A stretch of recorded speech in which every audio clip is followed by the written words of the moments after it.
네, 안녕하십니까. 세무사빠의 세금 이야기.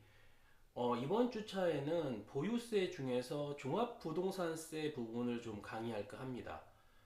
종합부동산세 부분을 두 번에 걸쳐서 이번 주에 하고, 그 다음에 보유세 또 하나인 재산세를 다음 주에 강의를 할 예정입니다. 보유세라는 것은 결국 뭐죠? 보유하고 있다는 사실. 자, 부동산을 보유하는 사실만으로 과세하는 게 지금 오늘 살펴볼 종부세와 뭐 종합부동산세, 일명 종부세죠. 그 다음에 뭐죠? 재산세. 두 가지가 존재를 하는데 종부세의 경우에는 국세입니다. 국세. 과세관청이 세무서죠. 국세청이죠. 국세청. 지방세는 지방자치단체예요. 지방세이기 때문에 과세권자가 그래서 재산세는 지방세고 종부세는 국세구나 정도로 아시면 될 것 같고 그러면 누구한테 부과를 하느냐? 네, 과세 기준일 6월 1일이에요. 요때 보유하고 있으면 종부세와 재산세를 내게 됩니다. 예를 들어 5월 31일 날 매각해서 바뀌었어요. 그러면 5월 31일 날까지 A였는데 6월 1일부터 B가 됐다. 그러면 B에게 부과한다. 즉 과세 기준일 6월 1일 보유하고 있는 재산세 납세 의무자가 종합부동산세를 부담하게 된다는 개념이죠. 그러면 이 종합부동산세는 누가 부담을 하느냐? 네, 보면 주택 주택분 재산세 납세 의무자 그렇죠. 주택분 재산세 납세 의무자로 그 부담을 하고요. 그렇죠. 그리고 종합합산 토지 주택분 재산세는 다 과세하는 게 아니죠. 일단 전부 합쳐요. 전국의 모든 주택을 합쳐서 얼마를 넘어갈 때 9억 초과분에 대해서 과세가 되는 거죠. 1세대 1주택의 경우에는 12억 초과분에 대해서 과세가 되고 전체가 아니라 또 주택은 60%만 과세합니다. 공정시장가에 그래서 그렇죠. 그래서 주택의 경우에는 9억 초과, 1세대 1주택의 경우에는 12억 초과에 대해서 과세를 한다. 그리고 종합합산 토지의 경우에는 전국 합산 토지의 공시가격 합계액이 얼마를 넘을 때 5억 원을 넘을 때 과세합니다. 별도 합산의 경우에는 80억 원을 초과할 때 과세를 한다. 이렇게 보시면 되죠.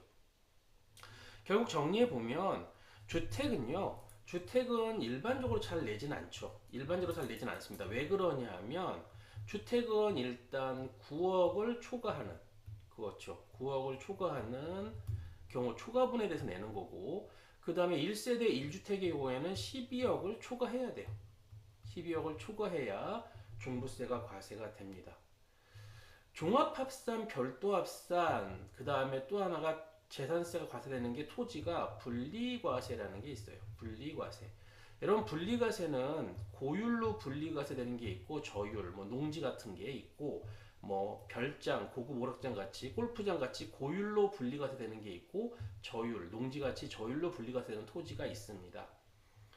그리고 분리과세 외에 별도합산이라고 있는데 별도합산은 뭐냐면 이거는 부수토지예요.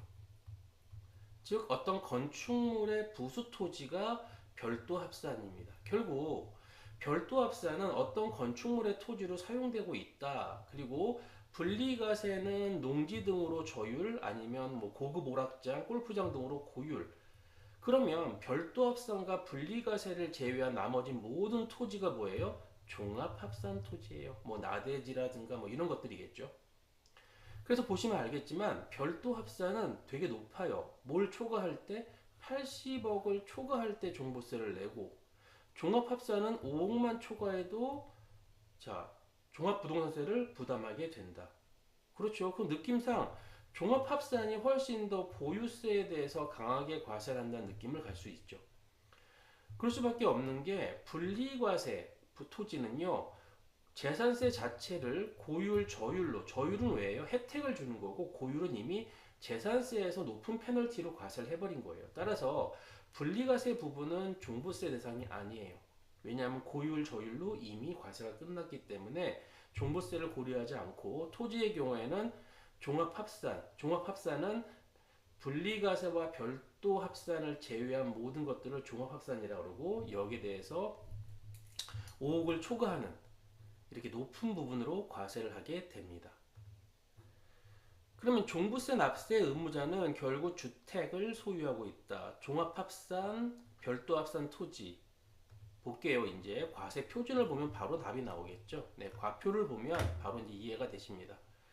과세 표준을 보면 결국 인별로 합산하는 거죠. 과세 유형별, 즉 주택분을 그 사람별로 전국에 전부 합산해요. 그 공시가격에서 공제금액을 빼고 공정시장가의 비율을 곱해서 뭐가 나온다? 과세표준이 나옵니다. 당연히 과세표준의 세율을 곱해버리면 뭐가 나온다? 산출세액이 나오는 개념인 거죠.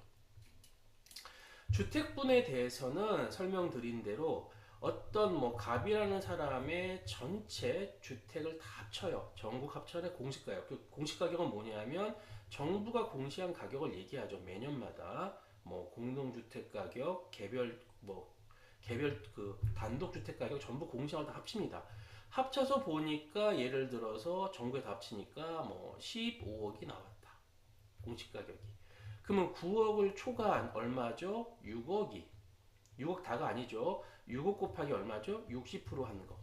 요 이제 공정시장가격 비율, 이 시장의 동향 이걸 파악해서 60% 100% 이렇게 정하는 건데 그럼 결국 6억에다가 60%를 곱한 가액이 뭐가 된다? 66이 36, 3억 6천이죠. 이게 뭐가 된다? 과표가 된다. 만약에 이분이 1세대 1주택밖에 없다. 이렇게 돼버리면요. 얼마를 빼죠? 9억이 아니라 12억 원을 빼기 때문에 15억에서 12억을 뺀 얼마죠? 3억이 되고 3억에 60% 하니까 6, 3, 18, 1억 8천이 과표가 되죠. 되게 작아지는 거죠. 그렇죠. 이렇게 해서 과세표준을 계산한다. 과세표준, 모든 세금은요, 산출세액을 어떻게 계산합니까? 과세표준 곱하기 세율 이렇게 계산하게 돼 있죠. 그렇죠? 그래서 종합합산부는 결국 나대지 같은 것들인데 얼마를 초과해 전부 어떤 사람의 토지를 다 합쳐서 개별 공시지가를 합쳤더니 공시가격 이게 예를 들어서 10억이 나왔다. 그럼 10억에서 5억을 차감한 5억 곱하기 이건 100%다 인정 과표.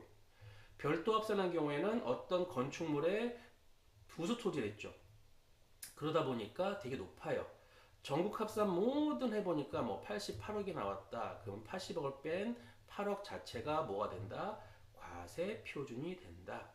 그래서 이 종합부동산세는 어떤 인별로 전국에 있는 모든 주택, 토지 이런 것들을 합산해서 이렇게 공제금액을 차감, 왜냐하면 초과하는 부분만 하니까요. 공제금액을 차감하고 공정시작가액 비율을 적용해서 뭐를 만든다? 과세 표준을 만든다. 네, 이렇게 정리할 수 있습니다. 네, 그래서 이번 시간 여기까지 진행하도록 하겠습니다.